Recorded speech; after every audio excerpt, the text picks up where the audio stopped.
time slows down a little. It's not perfect. It just feels good to be here. Subscribe to Style Space for more spaces like this.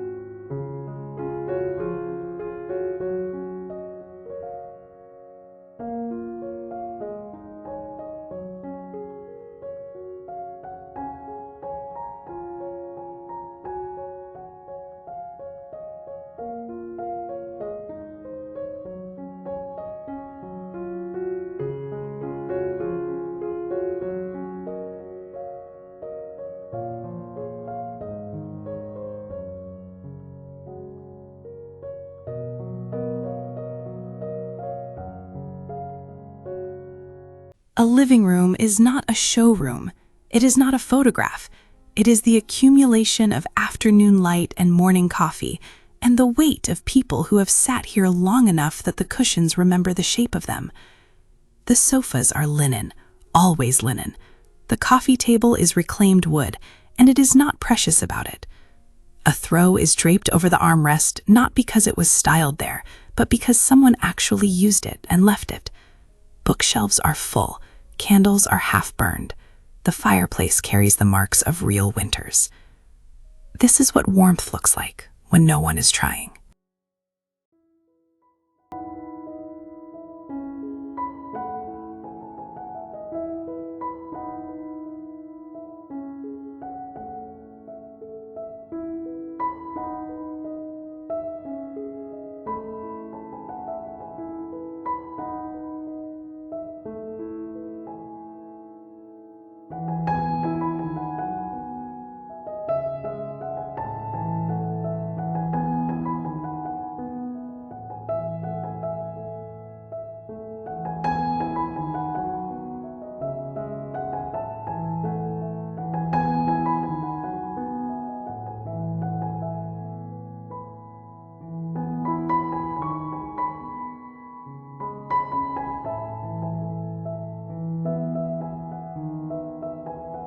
The mudroom is where the story of a home begins.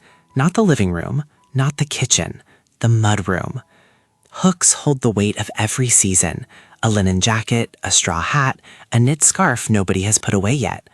Floating shelves carry woven baskets, each one filled with things that belong to daily life. Keys, letters, a pair of gloves left since November. A wooden bench with plaid pillows, a jute mat at the threshold. It's the first room to say welcome back, and the last room to say go well. And in the best American homes, it says both with exactly the right amount of warmth.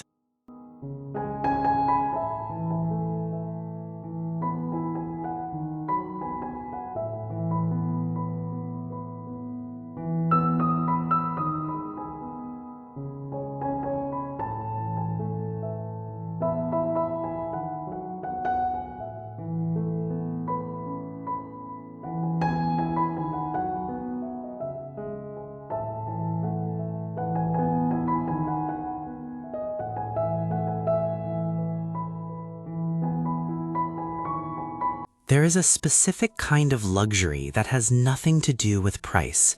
It lives in the depth of a sofa cushion, in the weight of a throw blanket in January, in the way a linen slipcover holds its wrinkles like a badge of honor. American comfort furniture isn't stiff. It doesn't hold its breath. It gives. It sags in the middle, intentionally, because it was designed to be used, not preserved. Textured pillows in 3s and 4s, a sheepskin folded over the corner, a tray on the ottoman instead of a coffee table, because the ottoman is where the feet go. Sunday exists inside this room every day of the week.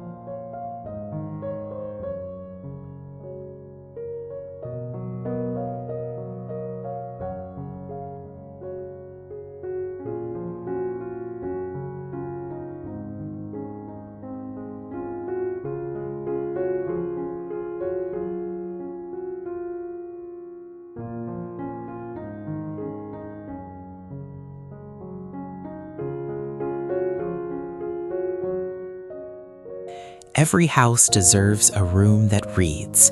Not a library, that implies formality. A corner, a nook, an armchair with a good lamp and a small table exactly the right height for a cup of tea.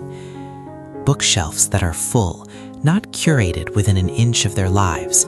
Spines facing outward, some faded, some dog-eared, all evidence of a person who actually reads. A rug underfoot, a window nearby, natural light as the primary light source, because fluorescent never made anyone want to stay. This room does not need a television. It has something better.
Lighting is not an afterthought.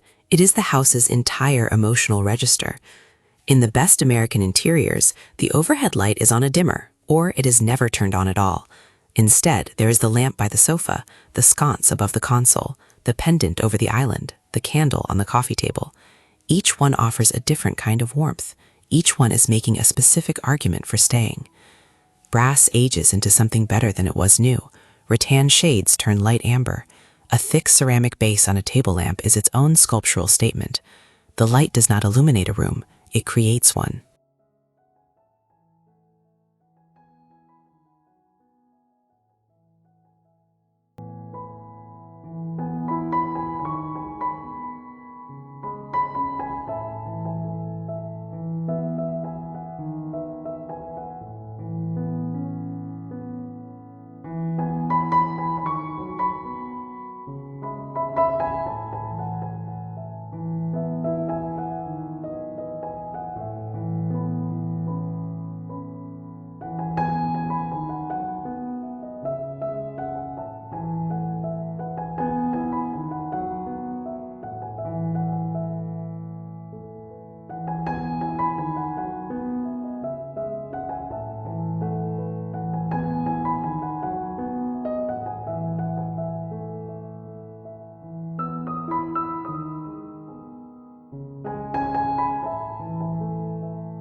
No architecture decision defined late 20th century American domestic life more completely than the open plan. Walls came down, kitchens merged into dining rooms that merged into living rooms, and something important happened. The house became a place to be together. The kitchen island is the new hearth. People gather at it while dinner is being made, not because they were invited to, but because the layout made separation feel wrong. The conversation flows from stove to sofa without breaking. Children do homework at the counter. Guests lean in across the marble. American comfort is not about square footage. It is about not being alone in a room.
There is a counter in the American kitchen that does not aspire to be anything than what it is.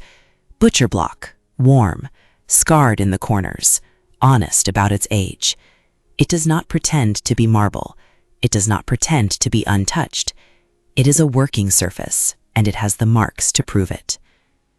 American design at its best honors craft over gloss. Cabinet doors with simple shaker profiles, pulls in aged brass, hardware that you can feel in your hand, millwork that was made to outlast the trend cycle by decades. The room was built to be used, and it shows, and that is exactly the point.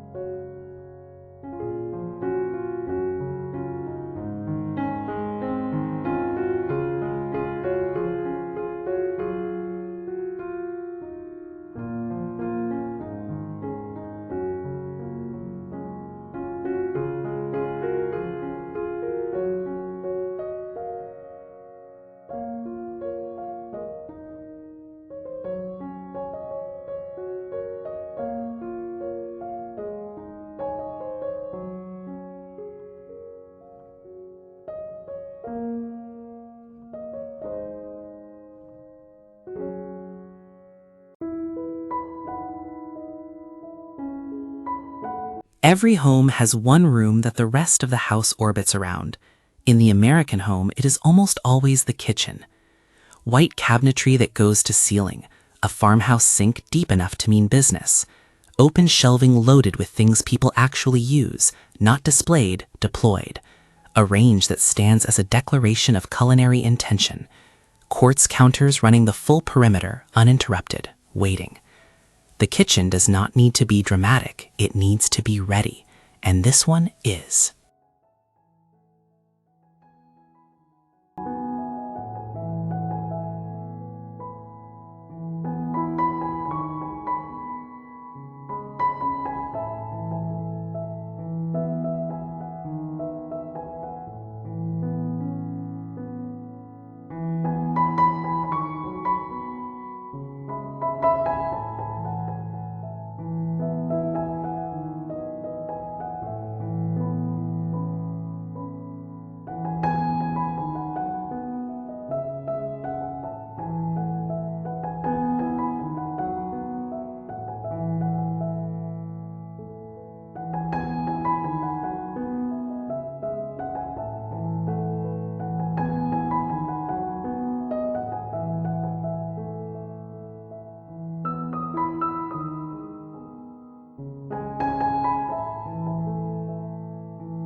The dining room is making a comeback, not the formal version, the one sealed off behind French doors and opened twice a year, the living version, the one with a table that is slightly too big for the space because that is what it takes to fit everyone, chairs that stay at the table because nobody wants to leave, a centerpiece of something real, wildflowers, a candle, a bowl of fruit that will be eaten before the week is out, a pendant light that hangs low enough to feel intimate but not claustrophobic. This table has seen birthdays and bad days and Sunday mornings that stretched into afternoons. That is what a dining room is for.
Hallways are the most underestimated room in the American home. They are treated as transition, as nothing, a few feet between somewhere and somewhere else. But the best hallways have art at eye level, a runner rug that says the home did not forget this space, a sconce that makes the walk between rooms feel like a moment worth having, a console table that holds a single vase and nothing else, because restraint is its own design statement. Slow down in the hallway. The room at the end will still be there.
Sleep in America is a practice, a ritual, a deeply designed experience. The bedroom is not simply where you rest, it is where you restore yourself to the version of yourself that can face the day. The bed is the altar, linen duvet in white or the palest gray, pillows in odd numbers, always odd numbers, layered front to back from smallest to largest, a throw folded at the foot with careful carelessness, bedside tables that hold only what is sacred, a lamp, a book, a glass of water, a phone face down. The room does not need a television. It needs quiet, and it has it.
The bedside table is a portrait of the person who sleeps there.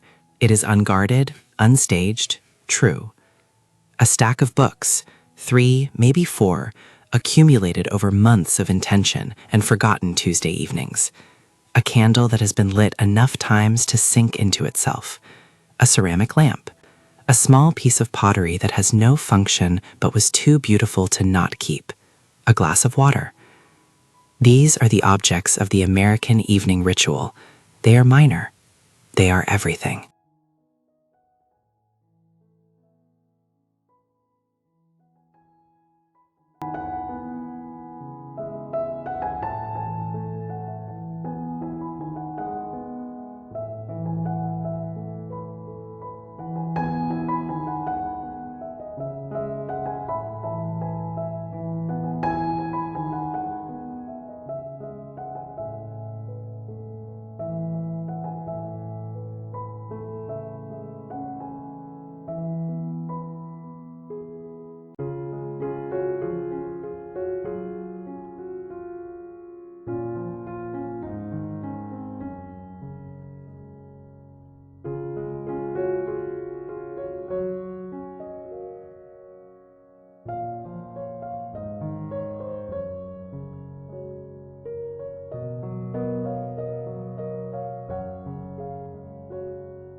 In 1952, a homemaker in Connecticut discovered that sheer linen curtains in front of an east-facing window produced, in the morning, something that had no name but felt exactly like the word grace. Every interior designer since has been trying to reproduce it. Curtains in the American interior are not about blocking the outside. They are about filtering it, taking the raw light of morning and slowing it, softening it, wrapping it in fabric before it enters the room.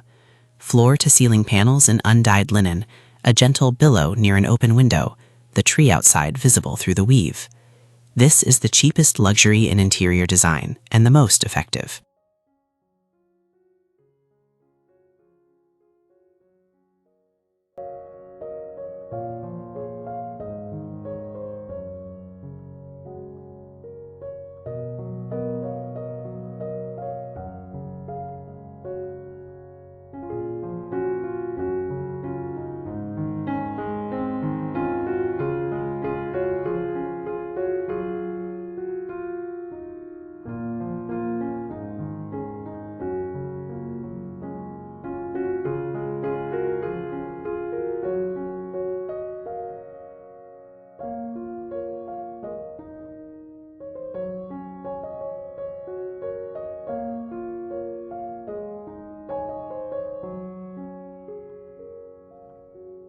The American bathroom has undergone a transformation. It was once purely functional, a room you entered and exited as quickly as possible. Now it is the spa, the reset, the 5 minutes or 45 minutes of silence in a house that is never otherwise quiet. A freestanding tub set at an angle, a pedestal sink with vintage-style faucets, white subway tile running to shoulder height, then painted above, a large mirror, a single orchid on the edge of the tub, towels folded with the precision of a hotel. Nobody rushes out of this room. That is the entire architectural point.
At the end of every home tour, it is never the square footage you remember, it is the details. A stock of design books on the coffee table, dog-eared and real. A terracotta pot in the corner of the kitchen, filled with herbs that are actually being used. A linen tea towel hanging from the oven door. A basket of throws beside the sofa. A jar of dried grasses on the windowsill, catching the afternoon light. These are not staging decisions. They are the evidence of a life lived with intention and warmth. They are the proof that the house is not being preserved, it is being inhabited. And that is the only kind of home that truly matters. American interior comfort is not a style, it is a philosophy, the belief that a home should feel like the best version of rest you have ever known, that every room should earn your presence by making you want to stay, that materials should be honest, light should be warm, and nothing should be too precious to touch. This is what that looks like.